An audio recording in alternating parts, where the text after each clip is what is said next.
Bonjour à toutes et tous. Donc aujourd'hui c'est le 15 mai. Le 15 mai c'est la commémoration de la Nakba.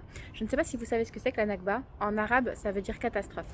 Et historiquement parlant, ça correspond au moment en fait où on a 700 000 Palestiniens qui ont été déplacés de force à l'occasion de la création de l'État d'Israël en 1948.